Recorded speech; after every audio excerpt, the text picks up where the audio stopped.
warahmatullahi wabarakatuh. Jumpa lagi kita di Bincang-Bincang bersama Bung Eka. Senang menemani Anda di hari ini. Semoga yang nonton di channel 1 TV Kabel dalam keadaan sehat walafiat. Oh iya, jangan lupa like dan subscribe-nya ya. Like, subscribe, ting. Baik, saat ini kita akan berbicara tentang percaturan politik yang ada di Indonesia, khususnya di Provinsi Riau. Untuk itu kita akan membahas tentang Partai Persatuan Pembangunan. Dan di sebelah saya sudah ada Ketua Dewan Perwakilan Wilayah Provinsi Riau, Bapak Haji Samsur Rijal.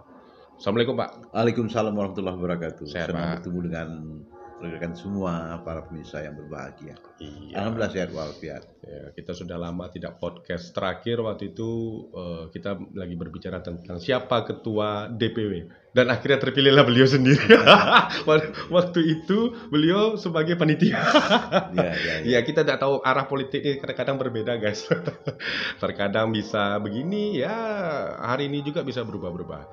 Baik, kita akan berbicara tentang koalisi antara PDI Perjuangan dengan P3. Saya membaca beritanya bahwa Hasto, Sekretaris Jenderal PDI Perjuangan, Hasto tidak kemungkinan untuk bergabung atau berkoalisi dengan P3, karena dilihat dari sejarahnya waktu itu Bu Mega pernah mengajak Pak Hamzahas sebagai Wakil Presiden untuk bersanding. Untuk itu kita akan melihat atau kita akan mengobrol bagaimana koalisi antara PDI Perjuangan dengan P3 ini. Pak Samsur Rijal. Ya. Kalau Bapak sendiri menilai hal seperti ini?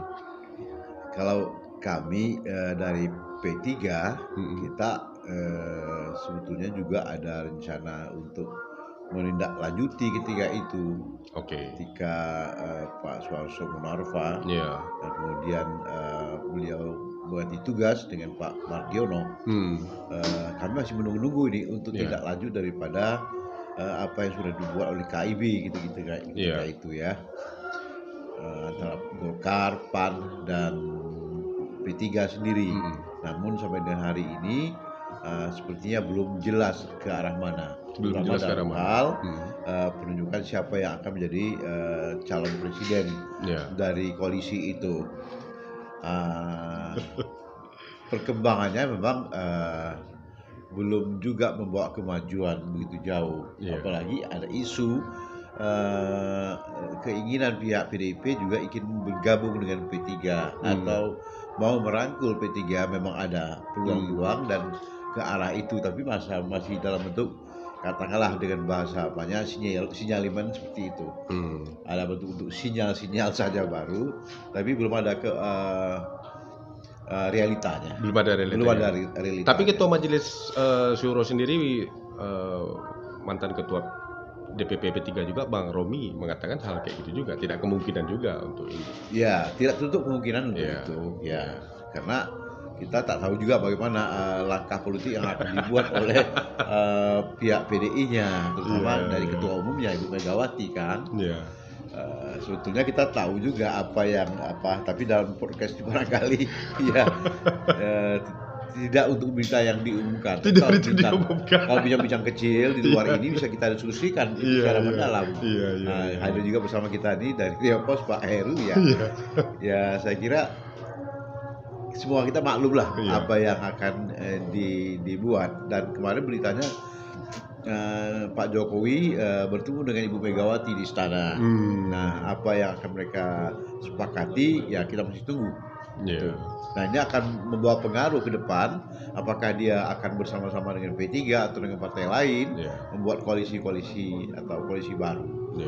Nah, tapi ya sebagai sebuah partai yang latar belakangnya adalah masyarakat Muslim, saya kira P3 memang tak bisa diabaikan. Tak bisa diabaikan.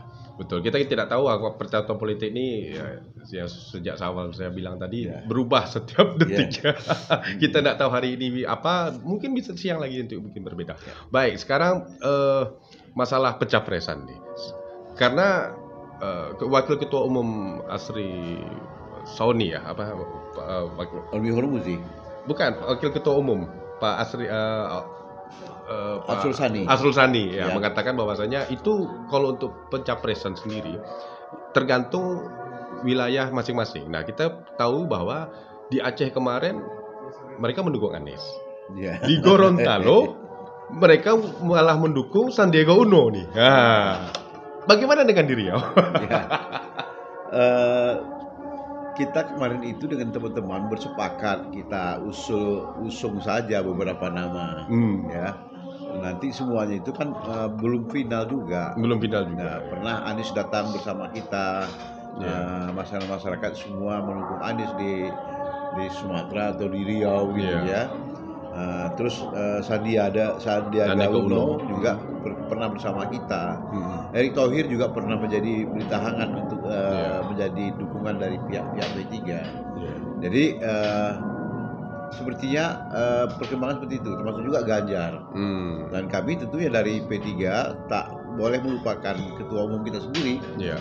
Karena Bapak Muhammad Mardiono ini bukan tidak mungkin untuk dijadikan capres ataupun calon wakil presiden untuk tahun 2024 itu. Jadi ini di kemungkinan. Jadi oleh karena itu belum bisa kita menggunakan semacam kesepakatan untuk siapa yang menjadi calon presiden untuk satu nama. Ya, kami masih melihat ya. Karena memang menarik waktu sekitar itu aja, mungkin 3 atau 4 orang. Tapi di luar itu dah tidak ada lagi. Tidak ada masalah. Ya, kemungkinan ya seperti Anies Baswedan, kemudian Ganjar Pranowo, kemudian Bapak Muhammad Mardiono, kemudian juga Erick Thohir seperti itu juga. Jadi masih ada dimungkinkanlah peluang untuk apa.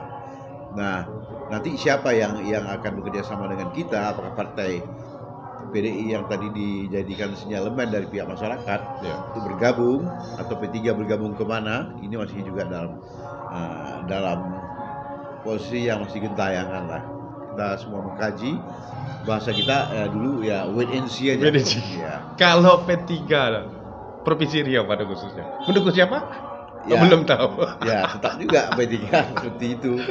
Ya, kalau di Gorontalo sudah fix dia katanya dia akan mendukung Anies. Kalau di Aceh Sandiaga Uno, kalau di Aceh udah fix dia mendukung Anies Baswedan. Ya kita tidak tahu, bahkan sempat juga kemarin ada salah satu petinggi dalam arti kata di kota Pekanbaru juga mengundurkan diri karena tidak sesuai dengan pilihan dia itu tadi. Kita tidak sampai sebegitu ekstrim. Ya, karena pilihan rakyat juga adalah yang terbaik untuk presiden ke depan kita itu. Saya kira rakyat sudah cerdas sekarang nih siapa yang akan mereka pilih, karena penentunya adalah rakyat. Ini penentunya rakyat. Siapapun yang dipilih partai, tapi kalau rakyatnya memilih si A, si B, si C, tetap juga rakyat yang menjadi alat pemutusnya. Jadi keputusan itu ada betul di tangan rakyat. Baik, strategi. Dan inilah yang kita inginkan, ya betul demokrasinya betul demokrasi kedaulatan itu tangan rakyat itu. Betul. Nah, strategi sendiri yang dilakukan oleh khususnya DPW ataupun DPD untuk memenangkan atau untuk mengambil suara hati rakyat sendiri. Sedangkan kita ketahui bahwasanya di DPRD Provinsi Riau ada 4 suara untuk saat ini untuk anggota dewan, sedangkan di Kota Pekanbaru hanya 1. Nah, sebagai ketua DPW Provinsi Riau Partai Persatuan Pembangunan, apa strategi Pak? Yang jelas kami menjadikan jumlah partai yang ikut lebih banyak daripada tahun-tahun sebelumnya. Sekarang ini ada tambahan 4 partai baru yang ikut bergabung, ditambah dengan partai lokal, totalnya ada 24 partai secara nasional. 6 lokal partai lokal di Aceh, 18 secara nasional akan ikut bertarung dalam pemilihan anggota legislatif pada tanggal 14 Februari 2024 ini. Dulu jumlah perolehan suara kita P3 itu minim sekali. Ya, kita katakan ini ya saat paling buruk. Kita lihat sejarah dan data hasil pemilihan semakin kursi. Turun terus dia. Ya, semakin turun. Nah, saya kira ini kesalahan barangkali pada waktu itu memang ketika pimpinan kita ada masalah hukum yang itu kan, yang di tingkat pusat, kemudian di tingkat daerah juga atas kehendak Allah SWT, ketua partai P3 kita meninggal dunia. Pak Aziz Zainal waktu itu ya. Ya, Pak Aziz Zainal meninggal dunia. Dan ada terjadi kekosongan. Sehingga terjadi kekosongan ketika itu walaupun ada PLT-nya.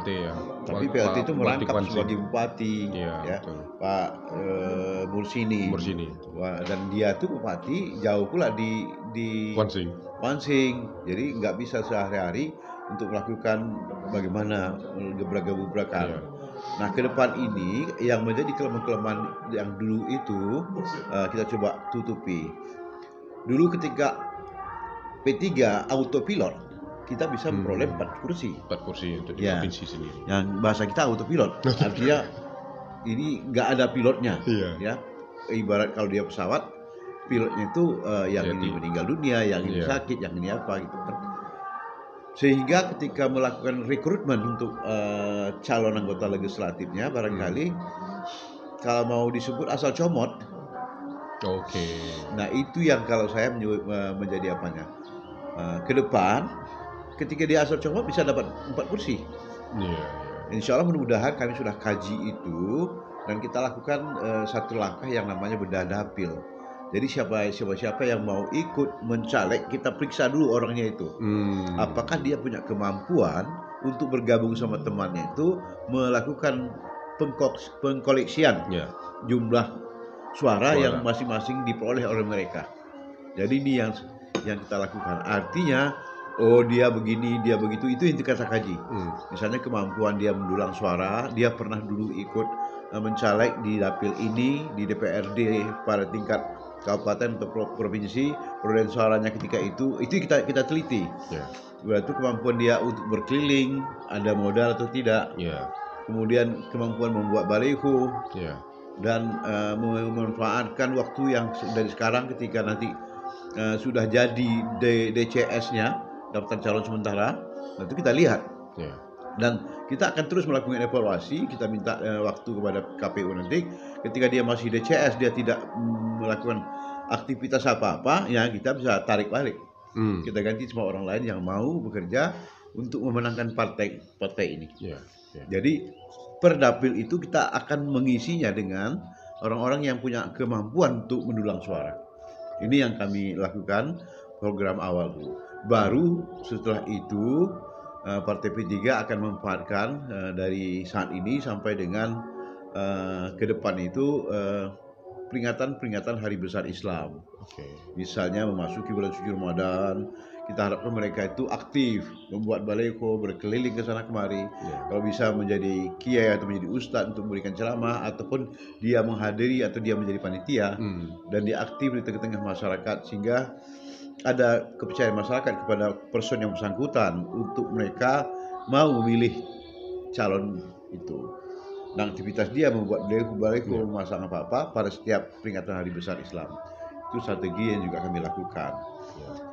Kemudian secara nasional pihak Pak Mardiono sudah melakukan langkah-langkah strategis, barangkali taklah perlu pula saya sampaikan di sini, tapi kita tahu bahwasanya itu adalah merupakan langkah untuk kita dapat melewati parliament threshold itu.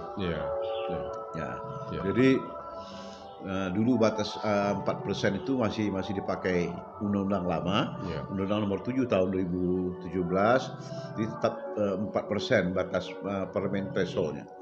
Kemudian pihak DPP dalam hal ini sudah melakukan langkah-langkah agar kita bisa melewati itu. Terutama perolehan kursi di tingkat pusat, kursi DPR RI.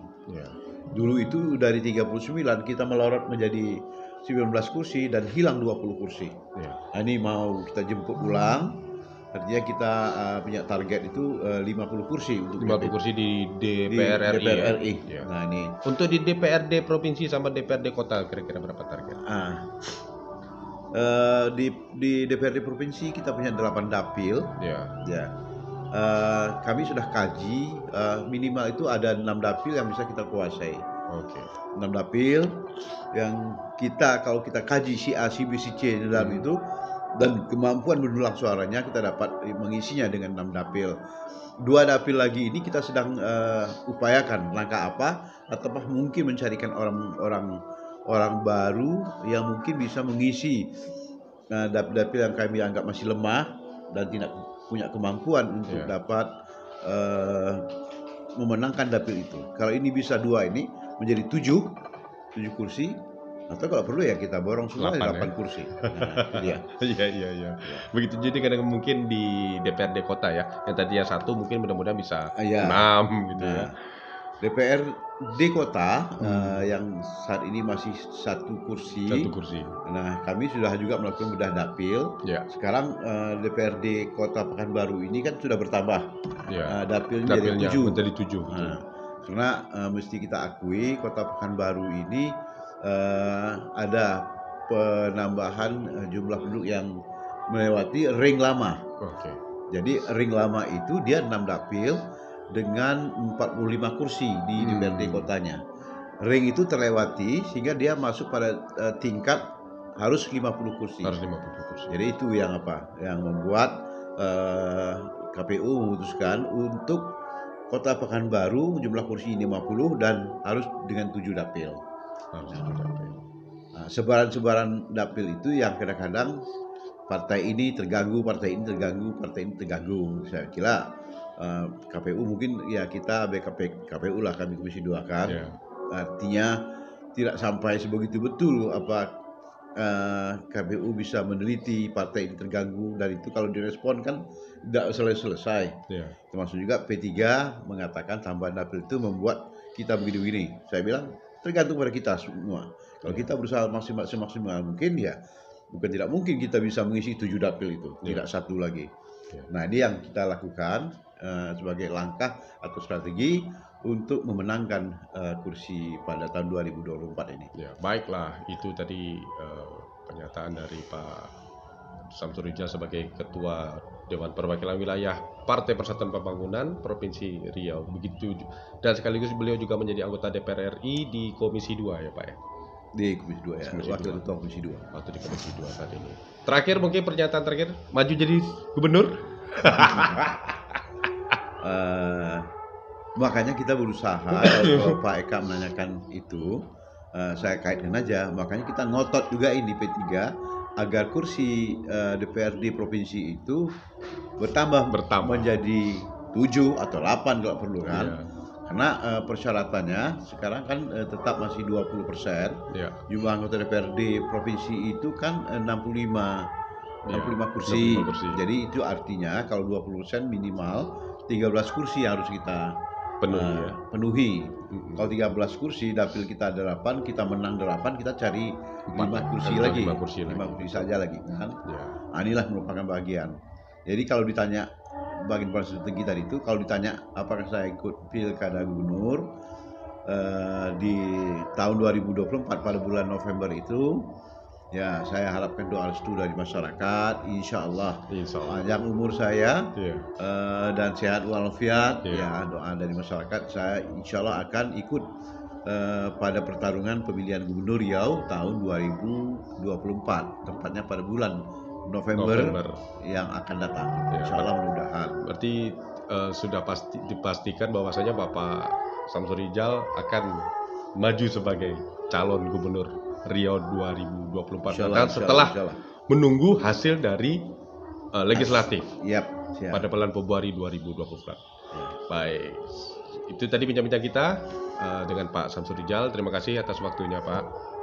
Sama-sama. Mungkin ada disampaikan lagi kata-kata terakhir. Tentunya harapan kita